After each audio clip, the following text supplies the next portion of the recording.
The following series contains graphic material and is intended for a mature audience. This podcast contains the impressions and the opinions of the hosts based on the information available to them at the time of this recording.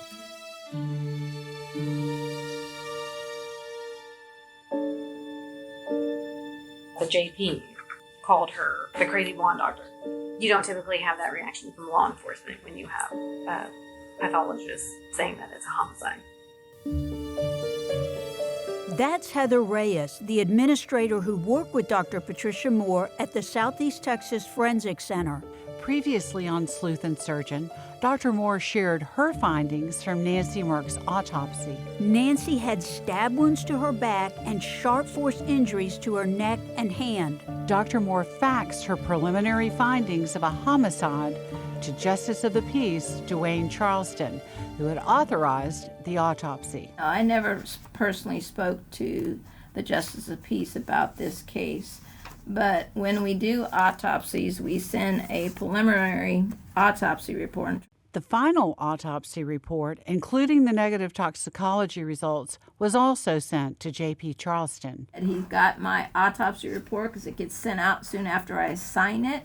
And no, the Justice of the Peace, Dwayne Charleston, never did contact me about what my opinion was on this case. Dr. Moore also called the Waller County Sheriff's Office on the morning of the autopsy and told the detective Nancy's death was a homicide. She told us she pleaded with the detective to come to the autopsy. Waller County Sheriff's Office response was to tell Dr. Moore the horse killed Nancy. What would Waller County tell Nancy's family? I'm TK Masters, corporate espionage operative and former detective.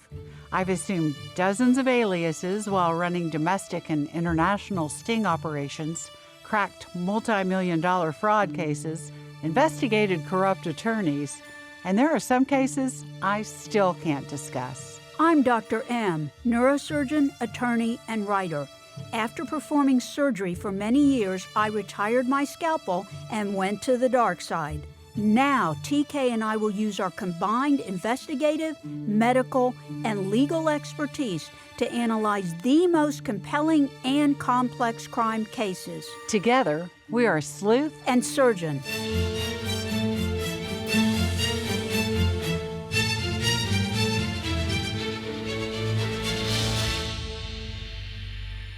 This is episode 3 of Two Horse Sleigh.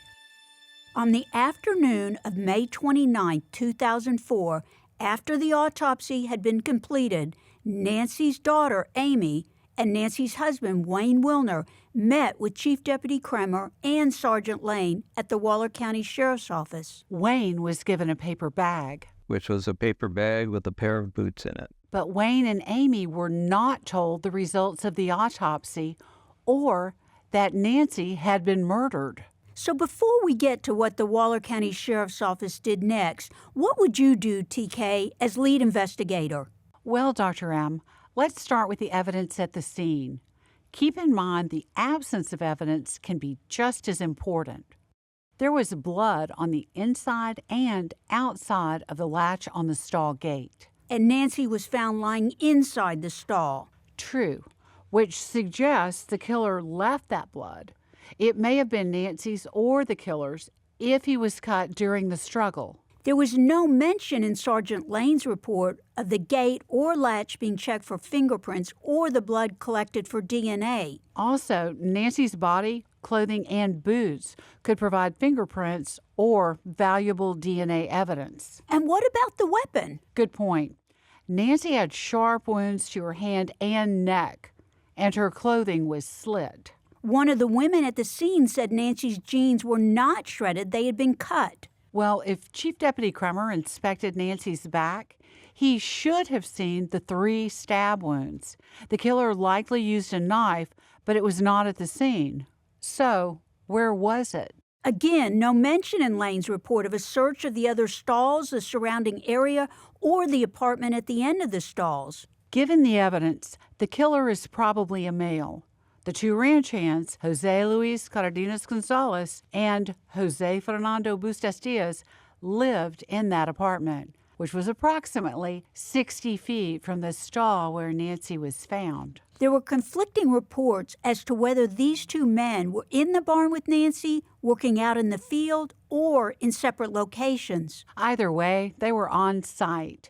They should have been questioned and ruled out as suspects, but it's not clear whether that was done. Sergeant Lane did return to the scene the day after the murder and obtain a handwritten statement from Dan Flowers, Nancy's trainer. Flowers went to the bank that Friday afternoon and reportedly had a receipt proving he was in town. We're not going to dwell on one of the usual suspects, which is the husband. Wayne adored Nancy, had never been to the Morning View Ranch, and there were no red flags regarding their marriage. There was no hint of conflict in Nancy's life whatsoever. She was well-liked and respected by friends and co-workers. There is the possible scenario of a stranger wandering onto the ranch and killing Nancy. But the ranch is way off the beaten path. So it's unlikely that someone would come upon this woman in a stall. We wanted to sit down with Chief Deputy Kremer to discuss his investigation and his response to Dr. Moore's findings. But he declined our request. Justin Lane currently works for the Waller County Sheriff's Office, so we were unable to interview him. On Nancy's death certificate,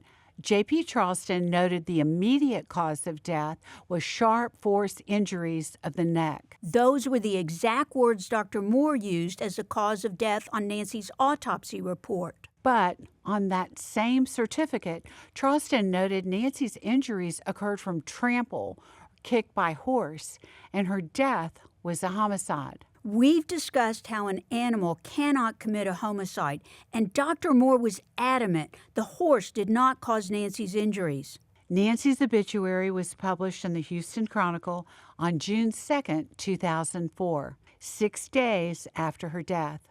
Her remains were cremated. In mid-June 2004, the Waller County News-Citizen, a local newspaper, reported the sheriff's office was investigating a death which occurred on May 28th on Blinka Road, but there's no mention of a murder. And a day after her death, Wayne Wilner was given the boots Nancy was wearing when she was murdered. This is another stunning miss. The boots were likely pulled off in the struggle with the assailant, but they were not sent to a lab for fingerprints or DNA. Later, we'll talk about our conversation with Wayne Wilner and what happened to those boots. So, what evidence did Waller County have that could actually help solve this murder? Dr. Moore had collected the nail clippings and scrapings, Nancy's clothing, the sheet placed over her, and a sexual assault kit. And on June 17, 2004, when Chief Deputy Kremer and Chief Deputy Waworowski tried to convince Dr. Moore the horse killed Nancy, they took some of that evidence. Kremer took the fingernail clippings and scrapings, the white sheet, and the clothing. Approximately 2 weeks later, Waller County Sheriff's Office sent the clothing and likely the sheet to the Texas Department of Public Safety Laboratory in Austin, Texas. It's still not clear whether the nail scrapings and clippings were also sent or kept in an evidence vault at the Waller County Sheriff's Office. Inconceivably, the Waller County Sheriff's Office did not submit the sexual assault kit for testing. Instead, the kit remained at the Southeast Texas Forensic Center. Now, we've talked about Chief Deputy Kremer and Sergeant Lane, but not Randy Smith, the Waller County Sheriff at the time. The department chain of command would dictate Kremer and Lane reporting to Sheriff Randy Smith. In this case, the Waller County Sheriff's Office is the investigating law enforcement agency. They had jurisdiction to authorize testing of the sexual assault kit. Dr. Moore, the pathologist, could not authorize such testing. For me, this was a homicide and likely sexual assault, so sending the kit to the lab could help find the killer. There's absolutely no logical reason to let it go untested. Which brings up a horrific problem in this country, the failure to timely submit and test sexual assault kits. Sometimes law enforcement doesn't send the kit for testing. In other cases, the labs are backlogged. Well, the exact number is unknown, but nationwide, thousands to hundreds of thousands of untested sexual assault kits are collecting dust. And the repercussions of these practices are often devastating. In September 2021, a Tennessee woman was raped. She gave the name of her attacker, and her sexual assault kit was sent to the lab that month, but it was not tested until 8 months later in June 2022. In early September 2022, almost a year after the assault, a match with the National DNA Database was returned to the Tennessee Bureau of Investigation. Tragically, though, just 3 days before, the perpetrator abducted and killed a woman out for a morning jog. Sexual assault victims have filed lawsuits to force police departments to properly investigate their cases. Their argument is that failure to do so violates the 14th Amendment's Equal Protection Clause because sexual assaults disproportionately affect women. Unfortunately, most of these cases have not been successful in court. Back to our case.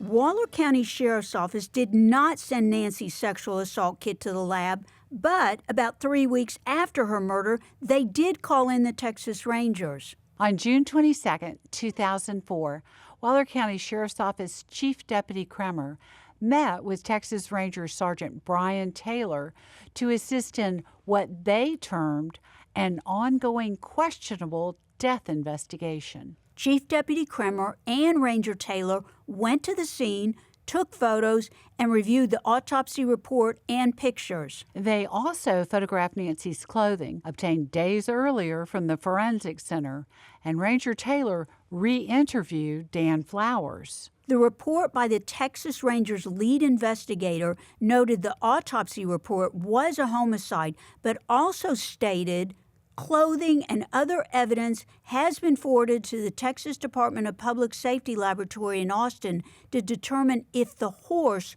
or other means caused Merck's death. It's common for smaller counties with fewer resources like Waller to ask the Texas Rangers to help with various types of investigations, including murders, robberies, and missing persons. Some background on the Texas Rangers. They were started by Stephen F. Austin in 1823, and they've been involved in some high-profile cases. They helped prevent the assassination of President William Taft in El Paso, and a Texas Ranger led the posse that killed outlaws Bonnie and Clyde. There's a famous phrase, one riot, one ranger. It's based on a line from Captain Bill McDonald. In the 1890s, he was the sole ranger sent to stop an illegal prize fight.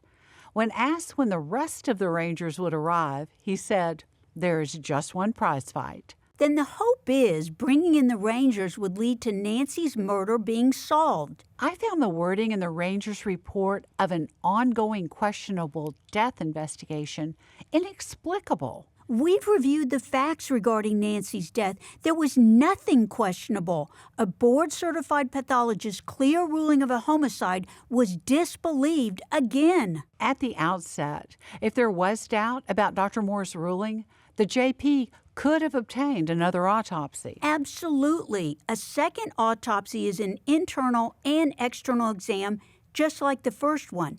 Second autopsies aren't common, but they are done if findings from the first autopsy are disputed or considered biased for some reason. Nancy's body could have been sent to Harris County, which is adjacent to Waller County. We've talked about Harris County, one of the largest in the U.S. and home to the city of Houston. Their pathologists see plenty of homicides. Let's get back to the Rangers and what else they did. On July 9, 2004, Ranger Taylor, Chief Deputy Kremer, and Officer Garcia with the Brookshire Police Department interviewed Jose Fernando Bucestillas and Jose Luis Cardenas Gonzalez, the ranch hands who were present at the Morning View Ranch the day Nancy was killed. At that time, Brookshire had a population of 4,000, and it's about 20 miles south of Waller. Officer Garcia then conducted the interview of Bucestillas in Spanish. Bucestillas said the two men cleaned stalls and offloaded a trailer the day of the homicide. At the time Nancy's body was discovered, Bucestillas claimed he and Cardenas Gonzalez were at the opposite end of the barn. Officer Garcia then contacted Cardenas Gonzalez by cell phone.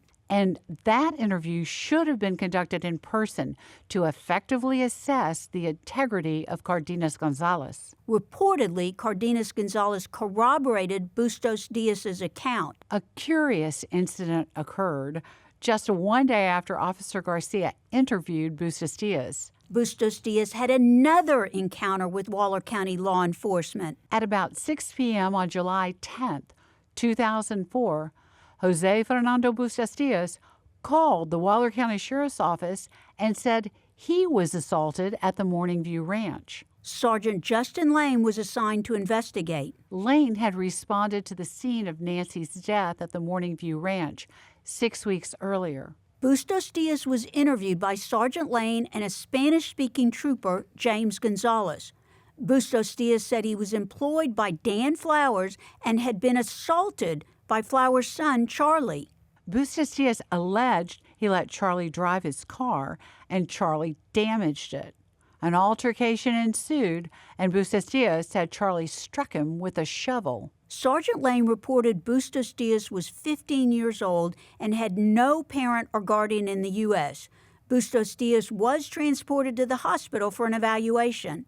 It doesn't appear Charlie was prosecuted or that anything came of Bustos Diaz's allegation. And it's likely at this point that Bustos Diaz left the Morning View Ranch. Meanwhile, Ranger Taylor re-interviewed Dan Flowers and subpoenaed Flowers' bank records. And this apparent fixation with blaming the horse, it continued. On July 13, 2004, Ranger Taylor, Kremer, and Hempstead Police Department Chief Glenn Smith met with the farrier. A farrier is a craftsman who trims and shoes horses' hooves.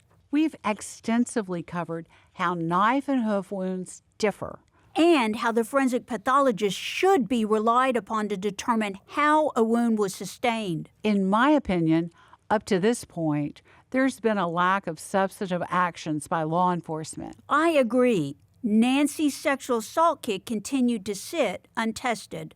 We couldn't determine the results from the test on the evidence that was sent to the DPS lab, but we know the Waller County District Attorney's Office did not charge anyone with Nancy's murder, and the investigation stalled. We had an interesting conversation with Heather Reyes, who we heard from briefly at the top of this episode. Ms. Reyes was hired as the administrative assistant at Southeast Texas Forensic Center in July 2004, about 6 weeks after Nancy's autopsy was conducted. Ms. Reyes was responsible for the medical transcription and interfacing with families and law enforcement. She recalled Nancy's case. There wasn't a lot happening on the investigative side. Ms. Reyes also described how Dr. Moore's findings were not believed. She was being kind of labeled as the crazy blonde doctor that doesn't know what she's talking about. That's kind of how what we heard that people were saying about her. Like, oh, she's crazy. She doesn't know what she's talking about. I know that she had numerous phone and other meetings with some of the investigative agencies, the JP, and it just seemed like it just never went anywhere. Would the failures by the Texas Rangers and Waller County law enforcement in Nancy's case lead to another tragedy? Unfortunately, it would not take long to find out. It was a Sunday, January 30th, 2005, 8 months after Nancy's murder. On that cold, crisp morning, 50-year-old Deborah Gale Kay, the owner of a horse ranch, the Oaks of Kendallwood, was starting her day. Her ranch was in Houston, just 30 miles southeast of the Morning View Ranch. At 7:45 a.m., Deborah was found dead in a pool of blood on her bedroom floor, her throat cut, just like Nancy Merck. As in all criminal matters, persons are considered innocent unless proven guilty beyond a reasonable doubt in a court of law. You should not approach or make contact in any way with any suspect or wanted fugitive named in the content of this program or any related social media site, as they may be dangerous. For more information and photos related to this case, visit our YouTube channel @sleuth&surgeon.